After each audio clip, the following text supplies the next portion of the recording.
High friends, welcome back to our YouTube channel. मागील व्हिडिओमध्ये आपण हरतालिका पूजेची जी काही संपूर्ण पूजाविधी आहे तो कसा करायचा याचा डिटेल व्हिडिओ पाहिला। आजच्या व्हिडिओमध्ये आपण हरतालिकेचे जे व्रत आहे त्याची कथा ऐकणार आहोत। चला तर मग व्हिडिओला लगेच सुरुवात करूया। एके दिवशी ईश्वर पार्वती कैलास पर्वतावर बसली होती। पार्वतीने शंकराला विचारलं, महाराज, सर्व व्रतात चांगलं व्रत कोणतं? श्रम थोडे आणि फळ पुष्कळ असं एखादं व्रत असेल तर मला सांगा, आणि मी कोणत्या पुण्याईनं आपल्या पदरी पडले हेही मला सांगा। तेव्हा शंकर म्हणाले, जसा नक्षत्रात चंद्र श्रेष्ठ आहे, ग्रहांमध्ये सूर्य श्रेष्ठ आहे, 4 वर्णांमध्ये ब्राह्मण श्रेष्ठ आहे आणि देवांमध्ये विष्णू श्रेष्ठ आहे, नद्यांमध्ये गंगा श्रेष्ठ आहे, त्याप्रमाणे हरतालिका हे जे व्रत आहे ते सर्व व्रतांमध्ये श्रेष्ठ आहे आणि आज मी ते तुला सांगतो। तेच तू पूर्वजन्मी हिमालय पर्वतावर केलेस आणि त्याच पुण्यातून तू मला प्राप्त झालीस हे ऐक। हे व्रत भाद्रपद महिन्यातील पहिल्या तृतीयेला करावं। ते पूर्वी तू केलंस आणि मी तुला मिळालो। तू लहानपणी मी तुला प्राप्त व्हावे यासाठी मोठं तप केलंस। 64 वर्षे तर झाडाची पिकलेली पानं खाऊन होतीस। थंडी, पाऊस, ऊन ही तिन्ही दुःख सहन केलीस। हे तुझे श्रम पाहून बापाला फार दुःख झाले आणि अशी कन्या कोणास द्यावी अशी त्याला चिंता पडली। इतक्यात तिथे नारद मुनी आले। हिमालयानं त्यांची पूजा व येण्याचे कारण विचारले। तेव्हा नारद म्हणाले, तुझी कन्या उपवर झाली आहे, ती विष्णूला द्यावी। तो तिचा वर म्हणून अगदी योग्य आहे। त्यांनीच मला तुझ्याकडे जाण्यासाठी सांगितले आणि म्हणून मी इथे आलो। हिमालयाला मोठा आनंद झाला। त्यानं ही गोष्ट कबूल केली। नंतर नारद तेथून निघाले आणि विष्णूकडे आले। त्यांना ही हकीकत कळविली व आपण निघून दुसरीकडे गेले।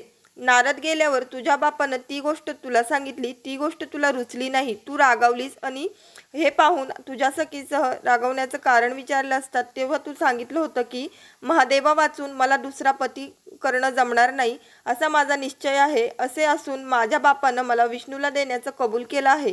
याला काय उपाय करावा? मग तुझ्या सखीनं एका घोर अरण्यात नेलं। तिथं गेल्यावर एक नदी दृष्टीस पडली। जवळच एक गुहाही आढळली। या गुहेत जाऊन तू उपास केलास। तिथं माझं लिंग पार्वतीसह स्थापित केलं, त्याची पूजा केलीस। तो दिवस होता भाद्रपद शुद्ध तृतीयेचा। रात्री जागरण केलंस, त्या पुण्यानं इथलं माझं आसन हल्लं। नंतर मी तिथे आलो, तुला दर्शन दिलं आणि वर मागण्यास सांगितलं। तू म्हणालीस तुम्ही माझे पती व्हावं याशिवाय दुसरी इच्छा नाही। नंतर ती गोष्ट मी मान्य केली आणि गुप्त झालो। दुसऱ्या दिवशी ती व्रतपूजा तू विसर्जित केली, मैत्रिणीसह त्याचं पारण केलंस।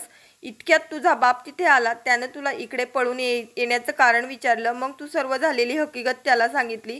पुढं त्याने तुला मला देण्याचं वचन दिलं। तुला घेऊन घरी गेला। मग काही दिवसांनी चांगला मुहूर्त पाहून त्याने तुला मला अर्पण केलं आणि अशा प्रकारे या व्रताने तुझी इच्छा पूर्ण झाली। आणि ते व्रत म्हणजे दुसरं तिसरं कुठलं व्रत नसून हरतालिकेचं व्रत होतं। याचा विधी असा आहे, ज्या ठिकाणी हे व्रत करायचे असेल त्या ठिकाणी तोरण बांधावं, केळीचे खांब लावून ते स्थळ सुशोभित करावं, पुढे रांगोळी घालून पार्वतीसह महादेवाचं शिवलिंग स्थापन करावं, षोडोपचारे त्याची पूजा करावी, मनोभावे त्याची प्रार्थना करावी, नंतर ही कहाणी करावी व रात्री जागरण करावं। या व्रतानं प्राणी पापापासून मुक्त होतो, 7 जन्माचं पातक नाहीसं होतं, राज्य मिळतं, स्त्रियांचं सौभाग्य वाढतं। या दिवशी बायकांनी जर काही खाल्लं तर त्यांना जन्मवंध्या व विधवा होतात, दारिद्र्य येतं, पुत्रशोक होतो। कहाणी केल्यावर सुवासिनींना यथाशक्ती वाण द्यावं। दुसऱ्या दिवशी उत्तर पूजा करावी आणि व्रताचं विसर्जन करावं। ही 60 उत्तराची कहाणी 5 उत्तरी, देवाब्राह्मणांचे द्वारी, गायीचे गोठी, पिंपळाच्या पारी, सुफळ संपूर्ण। ही आहे हरतालिका व्रतेची अशी कहाणी।